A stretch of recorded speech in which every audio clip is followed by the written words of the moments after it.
Good morning friends. આજના આ online પીરિયડમાં તમારું સ્વાગત છે. આપણે લાસ્ટ પીરિયડની અંદર ધોરણ 11 ઇંગ્લિશ, સાયન્સ અને કોમર્સમાં લાસ્ટ ટાઈમ આપણે યુનિટ નંબર 2 રીડ 1ની વાત કરી રહ્યા હતા. અને આપણો જે પાર્ટ છે એ પાર્ટ છે ઓટોફેબ ટેકનોલોજી. એટલે શું? What is the meaning of autofab technology? સ્વયં સંચાલિત ટેકનોલોજી. વિદ્યાર્થી મિત્રો, તમે જાણતા હશો કે આજનો જે યુગ છે, this is an age of technology.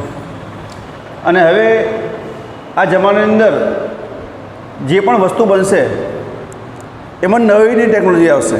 You will find new technologies in new instrument. તો આપણે જોઈએ પાઠની અંદર લાસ્ટ ટાઈમ આપણે જોયું હતું પેજ નંબર 16. લાસ્ટમાં જુઓ, in autofab the customer is a co-constructor. કો-કન્સ્ટ્રક્ટરમાં શું થાય? સહભાગી. એટલે હવે જે પણ ટેકનોલોજી બનશે એની અંદર જે કસ્ટમર છે એ પણ કેવો બનશે? સહસર્જક. એટલે જે વસ્તુ બનશે એમાં કસ્ટમર પણ ઇન્વોલ્વમેન્ટ થશે, કસ્ટમર પણ પોતાનો ભાગ લઈ શકશે. નાઉ પ્રોડક્ટ લાયબિલિટી, એટલે હવે જે જવાબદારી છે પ્રોડક્ટની, અધર રિસ્ક, બીજા જે પણ જોખમો છે, and patent rights. What is the meaning of patent? એટલે શું કહેવાય કે કોઈ પણ જ્યારે પ્રોડક્ટ બને તો એની એક પેટન્ટ હોય છે અને એ પેટન્ટ લેવા માટે બહુ જ ખર્ચો કરવો પડતો હોય છે. તો જે એવા બધા જે રાઇટ છે, જે અધિકાર છે, એ કસ્ટમરને મળશે.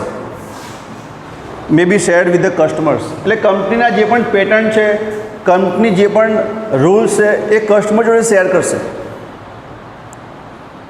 Automated fabrication will have uh dramatic impact on society. અને આ ટેકનોલોજીની અસર સમાજ પર પડશે. એના કયા કયા ફાયદાઓ છે? First, better product quality. એટલે કે ઓટોફેબ જે ટેકનોલોજી છે એના કારણે લોકોને સારી વસ્તુઓ મળશે જેમાં સારી ક્વોલિટી હશે. People will get the product which have quality. The automated method of inspection and assembly. એટલે કે ઓટોફેબ જે ટેકનોલોજી છે એની અંદર કોઈ પણ જે કંપની છે એ ઝીણવટભરી તપાસ કરશે અને જે સાધનો છે જે બનાવવામાં આવશે એ સાધનોના કારણે જે વસ્તુ બનશે એની બેસ્ટ ક્વોલિટી હશે. It means people will get the best quality product, will improve the quality and durability of products. એટલે ઓટોફેબ જે ટેકનોલોજી છે જેના કારણે જે વસ્તુઓ છે એ લાંબો સમય ચાલશે. જે વસ્તુ તૂટી જાય છે, ભાગી જાય છે, એ વસ્તુનો જે સમયગાળો છે, લાઈફ સ્પાન, એ લાંબો ચાલશે. વન ઇફેક્ટ ઇઝ ધેટ, અને આ ટેકનોલોજી આવવાથી શું ઇફેક્ટ થશે? ઇફેક્ટ એટલે અસર થશે. એમ કે cars, televisions, refrigerators will last much longer than earlier models. એટલે આ ટેકનોલોજી આવવાથી પહેલાંના જે ટીવી હતા, પહેલાંના જે ફ્રિજ હતા, કે જે પણ સાધનો હતા, યંત્રો હતા, એના કરતાં આ યંત્રો વધારે લાંબો સમય ચાલશે. Therefore there will be decline in the need for replacement. અને આ ઓટોફેબ ટેકનોલોજી આવવાથી બદલો કરવાની જરૂરિયાત ઘટશે. આપણે લોકો શું કરીએ? વારંવાર બદલ્યા કરીએ છીએ. એકવાર તમે વસ્તુ લાવ્યા, કોઈ ટીવી લાવ્યા, તો કે આપણને મજા નથી આવતી, એની ક્વોલિટી બરાબર ના હોય, એનું સિસ્ટમ પાવરફુલ ના હોય, તો આપણે શું કરીએ? એને બદલી નાખીએ છીએ. પણ ઓટોફેબ ટેકનોલોજી આવવાથી શું થશે? ડિક્લાઇન મીન્સ ઘટાડો થશે. શામાં? રિપ્લેસમેન્ટમાં ઘટાડો થશે. એટલે લોકો વારંવાર પોતાની પ્રોડક્ટ બદલશે નહીં. It means with the help of autofab technology there will be decline, એટલે ઘટાડો થશે in need of replacement. Okay, next કયો ફાયદો છે આનો? મોર રિસાયકલિંગ. રિસાયકલિંગ એટલે શું કરવું પડવું? વસ્તુ જે હોય એને ફરીથી નવી બનાવી, જૂની વસ્તુમાંથી નવી વસ્તુ બનાવી, એને કહેવાય રિસાયકલિંગ. ધારો કે આપણે સમજો કે આપણે જે કચરો છે અમદાવાદ, જે પણ કચરો તમે જમા થાય છે, તો એ કચરાની અંદર શું કરવામાં આવે છે, જે માટી હોય એને જુદી પાડવામાં આવે છે, એમાં પ્લાસ્ટિક જુદું પાડવામાં આવે છે, અને એ જ વસ્તુને ફરીથી એમાંથી નવી વસ્તુ બનાવવામાં આવે છે, તો એને કહેવાય રિસાયકલિંગ. તો વિદ્યાર્થી મિત્રો, ઓટોફેબ ટેકનોલોજી આવવાથી વધારે રિસાયકલિંગ બનશે, એટલે કે જૂની વસ્તુમાંથી નવી વસ્તુ બનશે. Instead of buying the latest model of a car, એટલે કે નવી અત્યંત આધુનિક કોઈ કાર હોય એ ખરીદવાને બદલે, ઓર થ્રોઈંગ અવે એન ઓલ્ડ ટોસ્ટર, કોઈ જૂનું ટોસ્ટર હોય પછી આપણે શું કરીએ, ફેંકી દઈએ, પેલા પસ્તીવાળાને આપી દઈએ ભંગારમાં. પણ જો આના કારણે એટલે ઓટોફેબ ટેકનોલોજી આવવાથી લોકો જૂની વસ્તુઓ ફેંકવાને બદલે, નવી વસ્તુઓ ખરીદવાને બદલે, જે ગ્રાહક છે એ શું કરશે, the customers will return there older models and get back new models, એટલે કે લોકો તેમની જૂની વસ્તુઓને પાછી આપશે અને નવી વસ્તુઓ મેળવશે. એટલે ઓટોફેબ ટેકનોલોજીની મદદથી લોકો તેમની જૂની વસ્તુઓ પાછી આપશે અને નવી વસ્તુઓ મેળવશે. From the old stuff, stuff એટલે સામાન, જૂનો સામાન.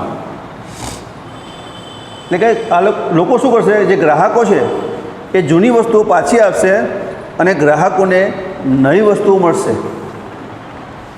There will be recycling of materials in new ways, અને જે માલ સામાન છે એને પણ નવી રીતે રિસાયકલિંગ કરવામાં આવશે. રિસાયકલિંગ એટલે કે ફરીથી ઉત્પન્ન કરવું. This will be a great compensation to environment. અને જૂની વસ્તુઓમાંથી નવી વસ્તુ જ્યારે બનશે તો એના કારણે જે પર્યાવરણને નુકસાન થાય છે એ ઘટશે. એટલે રિસાયકલિંગ થવાથી પર્યાવરણનું જે નુકસાન છે એમાં ઘટાડો થશે અને પર્યાવરણને એક મોટું વળતર મળશે, જેને કહેવાય કમ્પેન્સેશન, એટલે કે વળતર. The return of the village craft worker, એટલે ઓટોફેબ ટેકનોલોજી આવવાથી જે કારીગરો છે, ક્રાફ્ટ વર્ક એટલે કારીગરો, જે શહેરોમાં છે, કારીગર છે, સારો કારીગર છે, એને શહેરમાં રહેવું પડે છે, એને નથી પોસાતું, એને ખર્ચા નથી પોસાતા, તો પણ એને શહેરમાં રહેવું પડે કે એને ત્યાં કામ મળી રહે છે. પણ આ ટેકનોલોજી આવવાથી શું થશે, જે ગામડાના કારીગરો શહેરમાં રહે છે એ કારીગરોને ગામડામાં જવાની તક મળશે. If mass production loss it's economic advantage, જ્યારે જથ્થાબંધ ઉત્પાદન, જે પણ જથ્થાબંધ વેપારીઓ હોય, જે પ્રોડક્શન કરતા હોય, જ્યારે એ લોકો એનો આર્થિક નફો ગુમાવે, જ્યારે જથ્થાબંધ ઉત્પાદનના વેપારીઓ તેનો આર્થિક નફો જ્યારે ગુમાવે ત્યારે શું થશે, huge centralize factories would disappear. આવી મોટી મોટી જે કંપનીઓ છે, જે ફેક્ટરીઓ છે એ શું થઈ જવાની, ડિસઅપિયર શું થાય, અદ્રશ્ય થઈ જશે. આવી કંપનીઓ જોવા મળશે નહીં. અને આના કારણે જે નાના કારીગરો છે એ ગામડામાં જઈને પણ પોતાનું કામ કરી શકશે. ધે વિલ બી રિપ્લેસ્ડ, જે મોટી મોટી જે કંપનીઓ છે એને રિપ્લેસ કરવામાં આવશે. કોના દ્વારા, બાય સ્મોલર, નાની કંપનીઓ દ્વારા. એટલે ગામડાની અંદર નાની કંપનીઓ ઊભી થશે.